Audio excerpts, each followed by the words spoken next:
di sini kalian sedang menyaksikan sebuah tayangan yaitu podcast. Nah, podcast ini adalah hasil kolaborasi dari Boas Mama dan juga Eskul Jurnalistik. Pertama-tama, dalam podcast ini kami mengundang seorang pemimpin yaitu Teh Nara dan juga Kang Gilang selaku ketua dan juga wakil ketua OSIS di Semendua Padalarang. Nah, oke, Kang Gilang dan Teh Nara boleh perkenalan sedikit dong tentang kalian? Oke, halo semuanya. Sebelumnya perkenalkan, nama aku Hawa Naura Talita Salwa. Teman-teman yang ketemu aku bisa panggil dengan sebutan Naura ataupun Nara. Di sini aku menjabat sebagai ketua OSIS periode 2024-2025. Dan rekan saya. Halo, nama saya Gilang Firmansyah. Biasanya saya dipanggil sebagai Gilang saja cukup. Saya di sini menjabat sebagai wakil ketua OSIS periode 2024 sampai 2025. Ini Kang Gilang dan juga Teh Nara itu baru saja dilantik menjadi wakil dan juga ketua OSIS baru pada periodenya. Nah, di sini nih, Kang, Teh, gimana perasaannya sih setelah tahu kalau misalkan kalian ternyata terpilih menjadi wakil dan juga ketua OSIS yang terbaru ini? Jujur ya, kan sekarang kita sudah menjabat sebagai ketua dan wakil ketua OSIS itu selama 5 bulan kurang lebih. Oke. Nah, pertama kali saat kita tahu kita terpilih, jujur kaget. Oh, kaget. Ada rasa kaget Betul. juga? Kaget, namun kita bersyukur karena dengan terpilihnya kita berarti siswa-siswi dan juga masyarakat di sekolah ini percaya bahwa kita bisa untuk menjadi ketua dan wakil ketua OSIS. Oke, berarti Kang Gilang dan juga Teh Nara. Betul. Kang, kalau buat dari Akang sendiri gimana nih pendapatnya? Pertanyaannya apa? Ini Kang, Akang ini baru aja nih dilantik sebagai wakil dari Teh Nara nih. Nah, gimana perasaannya? Apakah senang banget? Apakah sampai sampai senang? Kagetnya tuh kaget banget gitu, gimana tuh? Jujur, saya jujur ada kaget sih jadi wakil ketua OSIS ini sebenarnya. Kaget juga? Iya. Oh. Karena saya waktu periode pertama itu jujur nggak kepikiran untuk jadi wakil ketua OSIS. Saya mulai memikirkannya di akhir periode. Oh, berarti akhir periode kalian baru memikirkan kalau mau menjadi ketua dan wakil ketua OSIS nih? Ya. Kalau aku sih di pertengahan ya. Oh, pertengahan. Oh, beda nih. Oke. Dan mungkin nih, Kang Teteh kan menjadi pemimpin nih, tentunya punya caranya sendiri memimpin sebuah kelompok atau organisasi nih. Nah, kita mau tahu nih gimana cara Akang Teteh untuk mendekatkan diri dengan teman-teman organisasinya. Apalagi mereka itu adik-adik sekarang, menjadi adik-adik Akang Teteh nih. Gimana tuh? Kalau dari sisi saya sendiri ya, kan kadang ada anggota yang jadi takut sama ketuanya, canggung atau takut gitu ya. Betul. Nah, jujur saya sendiri tidak ingin anggota saya seperti itu. Rekan-rekan saya tuh harus terjalin yang namanya kekeluargaan. Oh, berarti kita seperti keluarga aja gitu. Betul. Ya? Dengan cara seperti apa? Kita ngajak cerita lah, kita ngajak ngobrol nih, deep talk sama anggota kita. Ya, terus kita juga selain kumpulan untuk membahas program, kita juga sering mengadakan kumpulan tambahan untuk apa? Untuk ngobrol atau mungkin sekedar makan bersama. Oke. Gitu. Iya. Berarti nggak cuma pacaran sih ya, ada deep talk-nya gitu. Betul. Organisasi juga membutuhkan yang namanya deep talk gitu ya, Teh? Iya betul, karena pada dasarnya jika organisasi nih cuman kayak membahas tentang program, menjalankan program terus seperti itu, suntuk, Kang. Iya, monoton banget. Betul, ya gitu-gitu. Dan nanti pun kekeluargaannya akan kurang gitu, kayak apa ya, kurang klub, kurang bersahabat gitu. Ya, kurang nah, makanya bagaimana caranya agar kita tetap berkeluarga, kita tetap profesional pastinya dalam menjalankan program. Ada kalanya kita ngobrol biasa nih, ada kalanya kita santai, kita cerita-cerita, tapi ada kalanya juga kita harus tetap profesional dengan program yang akan kami jalankan seperti itu. Oke nih, Teh. Setelah Teteh, saya pengen nanya Akang Gilang dulu deh selaku wakilnya nih. Kang, kan kalian itu sebagai ketua dan wakil ketua nih, tentunya sudah punya cara untuk bekerja sama sebagai pasangan ketua dan wakil ketua OSIS nih. Nah, untuk Akang nih, saya pengen tahu dari Akang sendiri gimana cara Akang itu untuk membantu Teknara dalam menjalankan tugas-tugasnya, kayak menyatukan teman-teman, terus menunjang gimana jalannya acara itu gimana nih kan? Kalau saya sih, kalau misalnya membantunya itu dengan cara kalau saat dia butuh bantuan atau dia minta tolong, pasti saya lakukan gitu. Kalau misalnya ada yang berisik-berisik seperti itu, saya akan membantu untuk menertibkan, mengkondisikan. Jadi kalau memang dia butuh bantuan, seperti misalnya ada kayak sebuah acara gitu, atau butuh misalnya seorang anak untuk ngelakuin sound-sound seperti itu, nanti saya yang akan mengajukan itu. Oh, berbagi tugas yang sangat rapi ya antara kalian ini ya. Dan tentunya teman-teman yang nonton di sini, termasuk saya ya yang mewawancarai kalian tuh penasaran banget sama pengalaman kalian nih. Pengalaman kalian selama menjabat sebagai OSIS. Oke, jangan jauh-jauh dulu, sebagai OSISnya dulu deh. Kan kalian baru aja naik ya. Jadi kami mau tahu deh pengalamannya gimana bisa menjadi OSIS sampai bisa ikutan di pemilihan ketua dan wakil ketua OSISnya. Oke, mau dari saya terlebih dahulu atau dari rekan saya nih? Boleh dari Teknara dulu deh selaku ketuanya. Oke, mungkin biar lebih terkesan akrab, saya manggilnya aku aja kali ya. Aku, oke. Oke. Di sini kebetulan aku sudah menjabat 2 periode. Pada periode pertama itu masuk ke dalam seksi bidang 1 keagamaan. Oh, keagamaan. Betul. Berarti semuanya. Iya. Di sana aku menjabat sebagai sekretaris seksi bidang 1. Dan kebetulan di seksi bidang 1 itu sendiri aku berpartner dengan Kang Gilang. Oh, gitu. jadi kalian menjadi pasangan ketua dan wakil ketua OSIS itu karena satu sekbid kah atau gimana nih? Enggak juga. Enggak sih. Karena faktor kebetulan atau mungkin takdir. Faktor kebetulan atau takdir. Oke. Iya. Tapi keren juga sih. Satu sekbid tapi bisa langsung naiknya juga bareng-bareng. Ya, ada satu lagi. Satu lagi. Kita satu kelas. Oh, satu kelas. Betul. Walah, udah satu sekbid satu kelas. Sekarang jadi pasangan di organisasinya. Betul. Oke. Berarti kalian udah bisa saling melengkapi banget ya. Mudah-mudahan. Mudah-mudahan. Bismillah. Bismillah. Ya, kita doakan yang terbaik, oke, buat kalian berdua. Ya. Tuh, kalian itu dari latar belakang ya, terlebih dahulu kita lihat kalian udah satu kelas, satu sekbid, dan sekarang jadi pasangan jadi ketua dan wakil ketua OSIS. Kalian pernah kepikiran nggak ya kenapa bisa berada di posisi sekarang gitu? Oke. Kan dari saya udah dari Kang Gilang dulu nggak sih kan? Boleh deh, ya boleh. Kalau dari saya sih, kami terpilih jadi ketua OSIS karena dipilih oleh siswa melalui pemungutan suara. Logikanya gitu.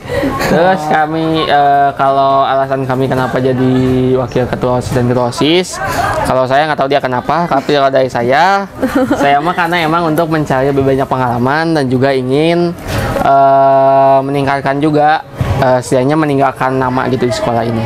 Iya. Oh, jadi biar ada berkontribusi kesan, nyata gitu. Ya, ada kontribusi nyata pada sekolah ini ya. Iya, betul. Dan kalau untuk saya sendiri, pasti di dalam hidup itu siapapun punya tujuan. Pasti. Dan tujuan yang akan saya raih ini jalannya salah satunya untuk menjadi ketua OSIS. Oke. Ya. Jadi ketua OSIS. Iya, Ada tujuan. betul. Berarti dari awal udah ada tujuan jadi ketua OSIS atau gimana nih, Teh? Oke, mungkin pada di awal periode saya menjabat, pada saat itu saya menjadi anggota ya. Itu belum ada terpikiran untuk menjadi seorang ketua OSIS. Tapi di tengah menuju akhir periode itu saya mulai terpikir, saya ini akan 2 periode nih. Kira-kira tujuan saya ke depan itu akan meraih atau menikmati apa sih sebenarnya? Ya, udah kepikiran ya ke depannya. Ya, kira-kira saya harus menjadi apa?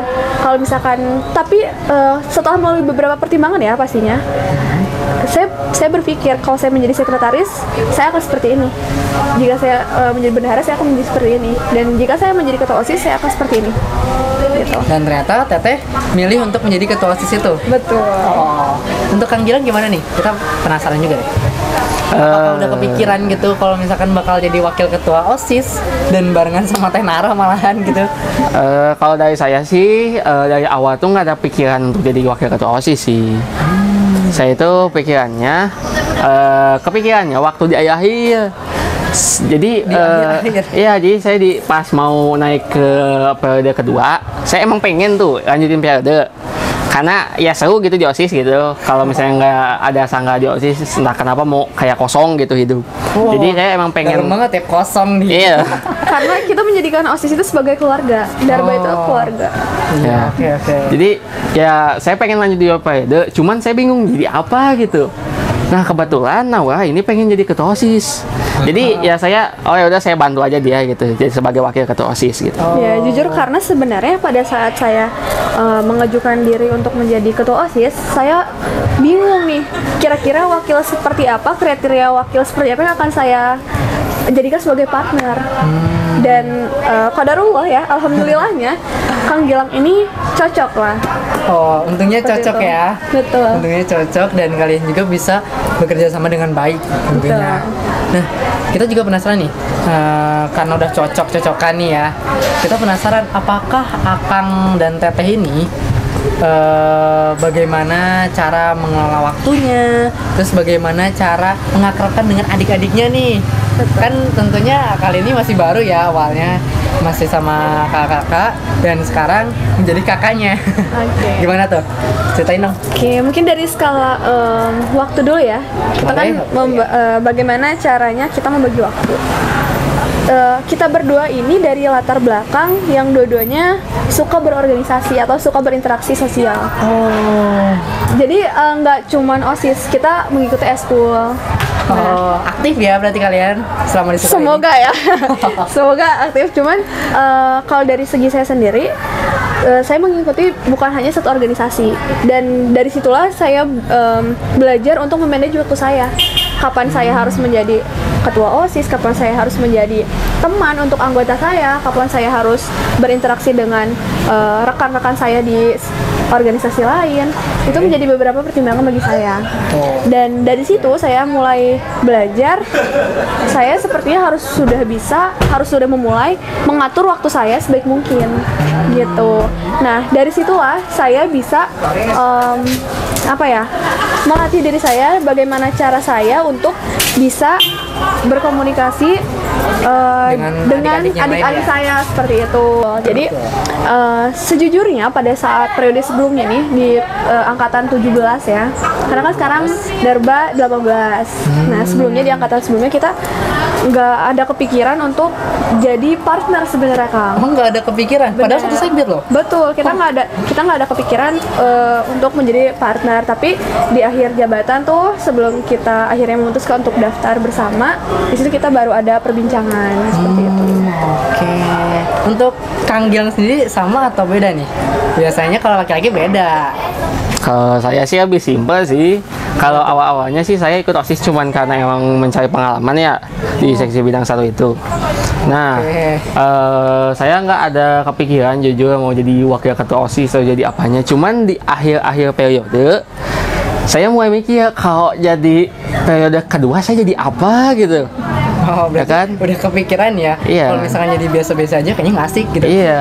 Kayak harus Karena- ada upgrading gitu. Iya, pengalamannya harus terus nggak dapat tumbuh ya, Iya. meningkat setiap harinya. Pengalamannya nggak dapat nanti. Jadi karena itu saya akhirnya pun mutusin untuk jadi wakil ketua aja. Karena dia kebetulan mau jadi ketua, jadi ya udah saya ikut aja gitu ngebantu. Oke. Terus untuk calon ketua dan wakil ketua sebelum diundang nih, sebelum terpilih kalian pasti ada dong visi misi kalian. Kalau boleh tahu bisa dong sebutin visi dan misi kalian itu apa sih? Biar teman-teman semua juga yang nonton ini tahu gitu visi misi dari Teh Naura dan juga Kang Gilang. Oke, mungkin secara garis besar aja kali ya, Kang, karena Boleh. di visi dan misi kita itu ada 6 poin. Itu 6 poin itu dibagi menjadi tiga poin besar. Yang pertama itu bagaimana cara kita mengkoordinir berjalannya internal OSIS itu. Jadi sebelum kita ke yang lain, ke yang luar kali ya, kita mengupgrade atau membenahi dulu internal OSISnya itu sendiri. Ya, setelah itu di 2 poin berikutnya itu ada ke dampak ke sekolah. Oh, dampak Jadi sekolah. ya Feedback ya berarti. Ya, betul. Dari kalian ke sekolah itu harus ada feedback. betul. Jadi selain inputnya, kita juga memikirkan outputnya. Setelah kita membenahi internalnya, apa yang akan kita lakukan, apa yang kita berikan untuk sekolah, itu dilakukan di poin ke-3 dan ke-4. Selanjutnya di poin ke-5 dan poin ke-6 itu tentang lingkungan gitu. Lingkungan. Ya. Oh. Jadi kita visi misi kita tidak terfokus pada satu poin saja. Guys, oke. Udah sampai. Oh, santai. Ini tuh nandain aja kalau misalkan pembahasan yang tadi cukup. Oke. Nah, sekarang kami pengen tahu tantangan yang dirasakan oleh Kang Gilang dan juga Tenara selaku wakil dan juga ketua OSIS yang baru nih. Gimana tantangannya? Oke. Tantangan terbesar adalah untuk menyinkronkan pemikiran-pemikiran sebenarnya, Kang. Menyingkronkan. Oh, gimana Betul. tuh, Teh? Jadi kan pasti yang namanya pendapat itu tidak datang dari satu orang saja kan? Oh ya, bermacam-macam, Betul. beragam dari mana aja gitu. Betul. Dan di Darbosmo ini anggotanya unik-unik, Kang. Unik gimana tuh? Betul, unik itu dalam artian pemikirannya sangat luas. Oh. Nah, disitulah tantangan kita berdua untuk bagaimana nih menyinkronkan antara pemikiran yang A, B, C, D, E sampai Z itu untuk menjadi satu keputusan yang paling adil lah. Seperti itu. Biar semuanya selaras ya, biar Betul. semuanya bisa saling menerima ya dengan Betul. keputusan yang dibuat. Betul sekali. Oke. Dan mungkin dari tantangan Akang Teteh sudah merasakan ya. Tadi tantangannya tuh dari menyinkronkan itu. Nah, mungkin ada tantangan lain gitu? Mau ditambahkan oleh Akang boleh? Saya menambahkan saja sih, kalau tantangan dari saya yang paling susah adalah yang namanya mewujudkan.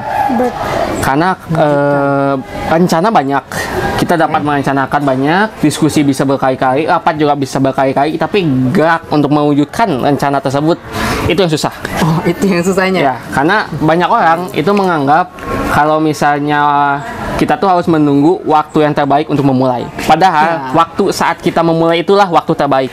Oke Kang, kata-kata hari ini motivasi dari Kang Gilang ya teman-teman. Dan itu mungkin dari tantangan dari yang diutarakan dari Teteh dan Akang ya. Nah, di situ pasti udah kebayang apa yang menjadi harapan dari Teteh dan Akang sebagai ketua dan juga wakil ketua OSIS untuk sekolah, untuk teman-teman, untuk siapapun yang ada di sekolah ini, gimana tuh? Betul. Kan dari tantangan yang hadir ya, dari Ya. mulai kita harus menyinkronkan bagaimana kita melaksanakan, bagaimana kita memproses sebuah program, pastinya harapan-harapan muncul. Di antaranya adalah bagaimana caranya kita mengatur sedemikian mungkin dengan visi misi yang sudah kami buat dari internal OSIS sendiri ke sekolah dan lingkungan, bagaimana caranya agar dampak itu tuh benar-benar terasa oleh semuanya, tidak hanya untuk kita. Benar-benar dirasakan oleh teman-teman ya. Ya, bagaimana Oke. kehadiran kita ini dapat membawa setidaknya beberapa perubahan untuk lingkungan kita gitu, lingkungan yang ada di sekolah maupun di lingkungan OSIS. Oh, biar luas ya, Betul. cangkupannya tuh luas dan juga tersasar, tepat betul. pada sasarannya ya. Ada lagi nih, Kang. Gimana tuh? Harapan terbesar itu adalah ketika kita masuk dengan jumlah kepengurusan yang sekian dan berakhir pada kepengurusan yang sekian. Oh. Jadi dari awal kita berjuang sampai akhir itu kita tetap bareng-bareng. Oh, Gimana berarti- caranya agar apapun trouble-trouble yang di dalamnya, tapi kita senantiasa bersama, itu sih harapannya. Wah, tetap solid ya, Betul. tetap solid di kondisi apapun, rintangan apapun, kalian tetap bersama menjadi satu dengan jumlah yang sama ya Teh. Betul, karena pada dasarnya apapun yang kita lakukan, kalau tidak bersama-sama, semuanya akan sia-sia, akan gagal gitu, kayak Oh. ada kurangnya pasti Ya, kalau nggak kurang. bareng-bareng tuh. Ya, kayak kata pepatah ya. Boleh dari Kang Gilang deh. Kamu kemarin pepatahnya kayak gimana nih? Pepatah. Pepatahnya. Apa Tahu ya? nggak kira-kira tentang Apaan tuh? persatuan, tentang persatuan. Apa tuh Satu kira-kira? kita tahu baca kita udah. Pas. Seperti itu ya? Betul sekali. Oh, berarti Akang Teteh juga bisa ya mengkondisikan bagaimana jalannya acara, bagaimana caranya untuk tetap berkomunikasi walaupun ada beberapa rintangan tentunya ya Teh kan. Hey, oke, sudah sampai di akhir acara nih. Betul. Kita mau tahu deh harapan dari Akang Teteh kayak gimana nih untuk kedepannya, untuk sekolah, untuk teman-teman sekitar Akang Teteh, dan juga untuk warga-warga sekolah ini. Nah, Betul. Yang pertama adalah pastinya kebersamaan ya. Semoga dari awal kita menjabat sampai akhir kita menjabat, kita masih senantiasa bersama gitu. Oke. Ya, karena di dalam setiap organisasi itu memiliki warnanya tersendiri. oh, warnanya. Maka dari itu kita harus menciptakan warna-warna yang bukan biasa-biasa saja, melainkan warna-warna yang orang jarang lihat. Walaupun dari bawah semua itu hijau. Betul, mungkin kalau dilihat secara mata Fisik, ya, secara fisik kita hijau. Iya. Tapi bagaimana caranya kita harus bisa memberikan warna-warna tersendiri di dalam organisasi kita. Bagaimana cara kita mengatur kebersamaan sehingga dapat terjalannya program-program yang sudah kami rancang. Oke, Akang Teteh. Begitu banyak yang bisa kita pelajari ya teman-teman dari Teh Naura dan juga Kang Gilang selaku ketua dan juga wakil ketua OSIS nih. Nah, mungkin segitu aja deh podcast kali ini. Untuk teman-teman yang masih penasaran tentang podcast ini, boleh di stay tune aja bersama kami. Saya hostnya Rasyal Ceritan, pamit undur diri. See you.